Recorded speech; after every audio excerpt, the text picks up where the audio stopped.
Avenir, un garçon né à Roya il y a 25 ans, un chanteur que rien ne prédisposait apparemment à l'opéra, mais dont on n'hésite pas à dire qu'il a l'envergure d'un ténor français comme Georges Thill. Écoutez.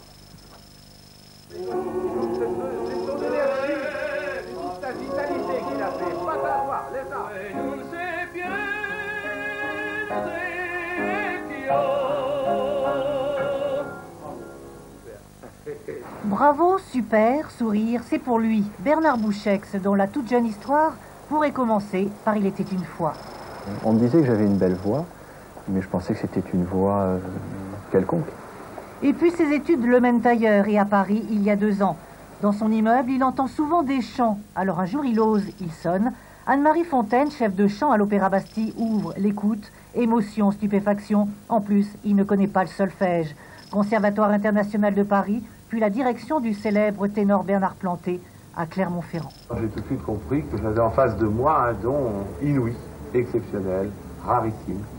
Et nous sommes mis au travail tout de suite. Vas-y Bernard, chante.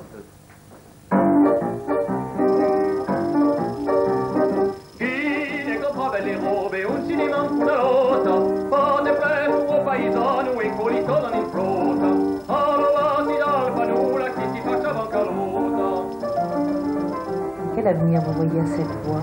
L'avenir d'opéra. C'est véritablement la voix d'opéra.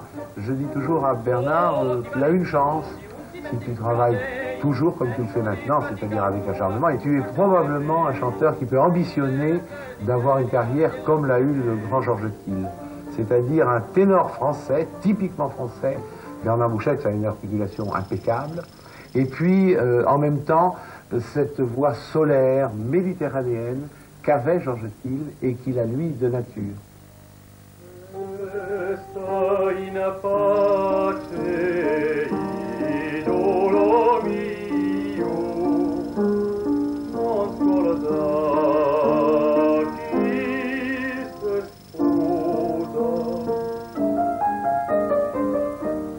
On dit de vous que vous serez une des plus belles voix du monde. Qu'est-ce que vous pensez? À voir, peut-être pas la plus belle voix du monde, mais j'espère faire carrière, une carrière internationale. Vous êtes toujours étonné? Toujours étonné, oui. Maintenant un peu moins, je prends l'habitude, mais au début j'étais étonné, oui. Je me suis dit, c'est trop beau pour être vrai, le don que j'ai, il va bien y avoir quelque chose.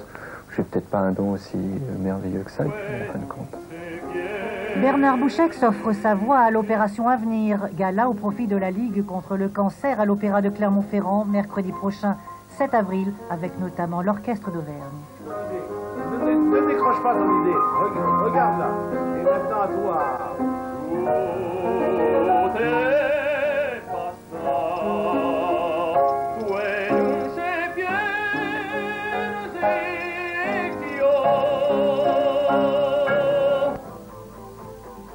Voici donc les 4 titres de cette première édition 94 de votre magazine mensuel culturel Atmosphère. Bienvenue pour en connaître les détails. Tout de suite un petit tour par Roya qui a vu naître Bernard Bouchex, baryton. Et si l'on en croit les spécialistes de l'opéra, ce sera la voix de l'an 2000. Tout de suite donc l'itinéraire de ce garçon qui il y a à peine 2 ans ne connaissait aucune note de musique.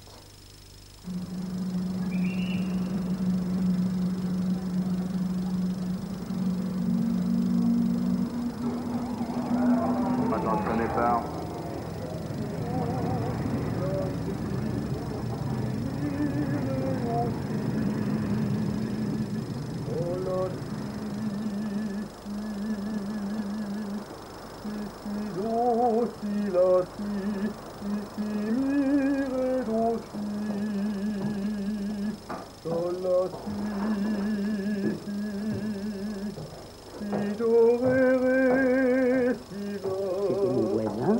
C'était un jeune homme très sympathique et il venait donc pour me demander de l'écouter parce qu'il était passionné par le chant et étant donné que je suis chef de chant à la Bastille, évidemment, je passe mon temps à faire travailler les chanteurs, donc je pouvais peut-être lui donner un conseil, donc il m'a chanté quelque chose et j'ai découvert en effet qu'il avait une voix superbe.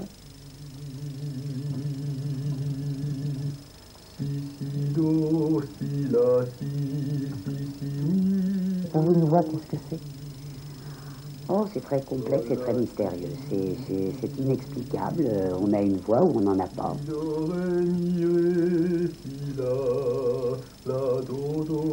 La voix, c'est un don du ciel absolument extraordinaire. C'est-à-dire que quand on a déjà une voix naturelle, c'est merveilleux. Et si on a la possibilité de travailler, à ce moment-là, il faut la travailler comme un instrument. C'est-à-dire faire des études de solfège, de lecture, faire des études vraiment musicales pour pouvoir se servir de cette voix comme un instrument.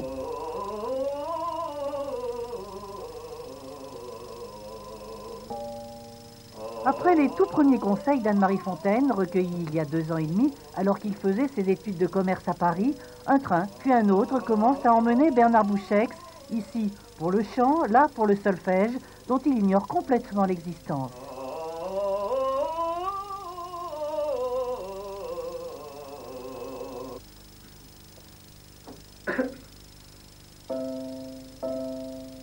Les mois passent, il attire d'autres attentions, dont celle du ténor Bernard Planté, qui devient son professeur à Clermont-Ferrand. Ainsi, très vite, l'avenir d'opéra se dessine devant lui, mais à l'unique condition, travailler avec acharnement, ce qui peut le conduire, selon son professeur, sur les traces du grand Georges Kiel. Avril 93, Bernard ne réalise pas encore vraiment ce qui lui arrive. On me disait que j'avais une belle voix, mais je pensais que c'était une voix quelconque. Vas-y, Bernard, je pense que...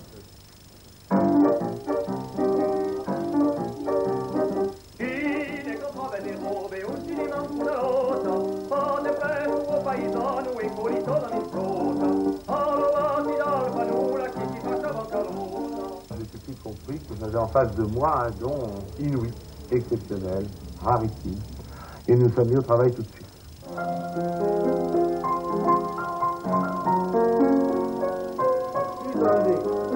Ne décroche pas ton idée. Regarde là. Et maintenant à toi.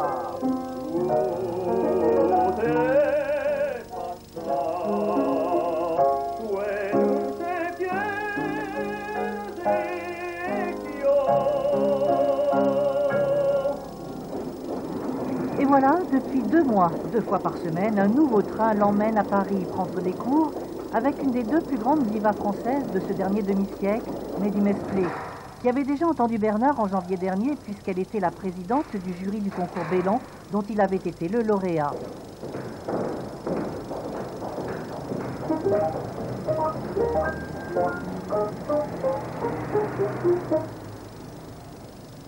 Donc après on commencera par la Maria, c'est mieux. Ah, vous faites attention à la vitesse, vous ouvrez la bouche, vous respirez. Hein. Je vous dis que c'est prématuré tout ça. Vous faites, on va un peu à l'aventure. Enfin, pas quand je dis un peu, on va beaucoup à l'aventure. Je prends 2 mesures avant.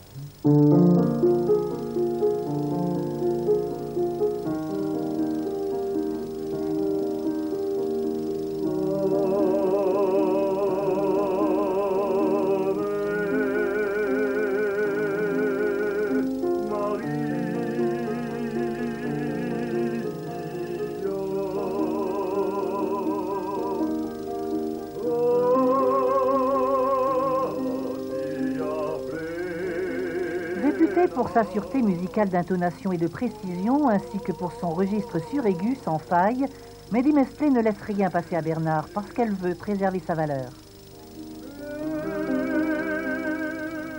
Ce qui me plaît, c'est d'abord j'ai été attirée par sa voix. Bien sûr, un professeur de chant est attiré par la voix, par le timbre. Il a un très beau timbre, il a une voix très longue, avec un aigu très sérieux pour un baryton, ce qui fait que de temps en temps on se pose la question pour savoir s'il va peut-être chanter les ténors, mais je ne sais pas. Pour l'instant, je ne sais pas, je le crois baryton, nous allons voir. Moi, je ne suis pas pythoniste, nous allons travailler, nous allons voir ce qui sort.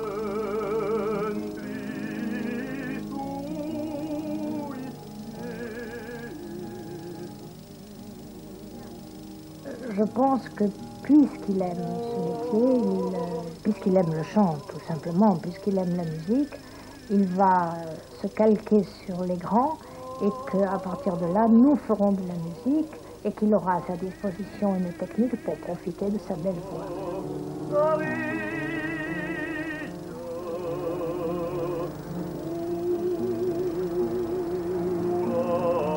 Après Clermont-Ferrand, c'est Paris, c'est Mélie-Mesplé. Qu'est-ce qu'on pense à ce moment-là? On pense à s'investir de plus en plus, à donner de plus en plus de soi pour la musique. Et on pense de plus en plus à sa carrière, à essayer de faire un sans faute pour arriver le plus vite possible à la voix qui vous est donnée, à sa tessiture vocale et puis aux possibilités qui vous sont offertes.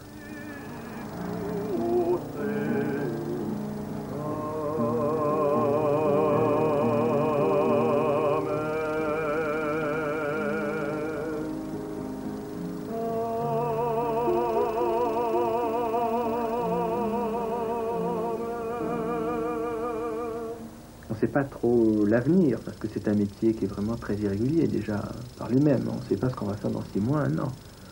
Donc déjà, on ne sait pas trop où on va. On ne sait pas combien de temps peut durer une formation, le chant, le récital, qu'est-ce que ça va nous donner, est-ce que ça va nous plaire, Puis bon, c'est sûr que c'est un métier difficile. Et malgré toutes ces incertitudes, vous continuez à avancer? Je continue à avancer parce que... je sais pas, c'est au fond de moi-même. Je préfère pas trop me poser des questions. Je me suis posé des questions au départ, mais maintenant que je suis lancé, je vais aller au bout.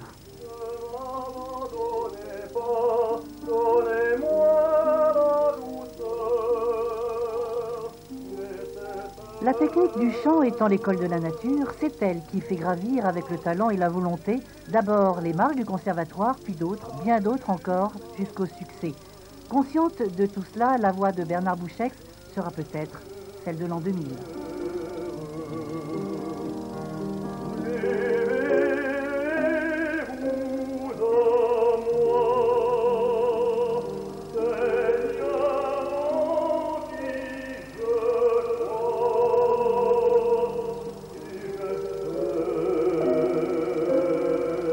Mon petit passé me permet d'avoir des bases solides et de, je pense, garder une tête froide.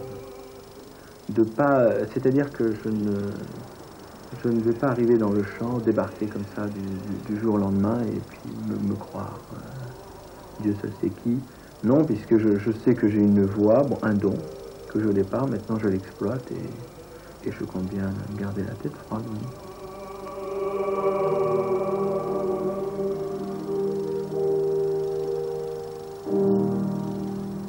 Voilà, on finit en beauté et en musique, toujours avec Françoise Atex, la beauté avec l'église de Chamalières, entièrement restaurée, la musique avec le récital que donnera là-bas ce soir le baryton Bernard Bouchex, un récital de Noël pour un chanteur très gâté. Il y a 5 ans, il ne connaissait pas une seule note de musique.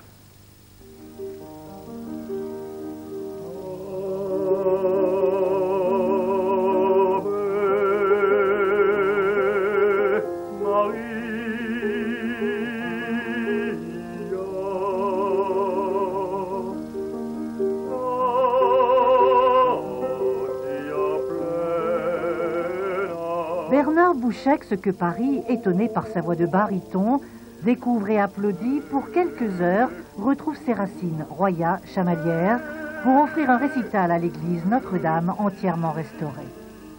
Je crois que de temps en temps, il faut participer à une œuvre. Et là, dans le cadre de l'inauguration, de la rénovation de l'église de Notre-Dame de Chamalières, il m'a semblé quand même bon d'y participer par un récital.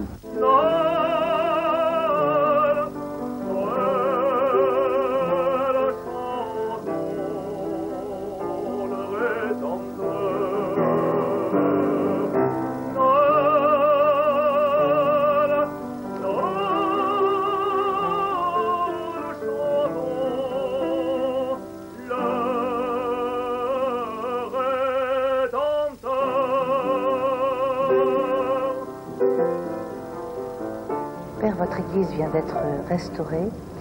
Il y a eu un petit peu tous les avis. Quel est le vôtre? Le mien, il est très positif. Je suis très heureux de ce qui s'est passé dans cette église.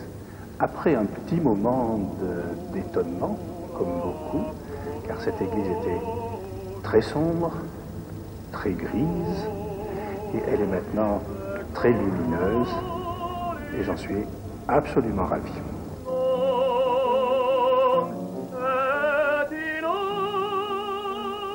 Après 6 mois de travaux, Notre-Dame de Chamalières réouvre donc en musique ses portes avec ce concert unique de Bernard Boucheix, accompagné au piano par Suzanne Pautrat, remarquable musicienne bourbonnaise.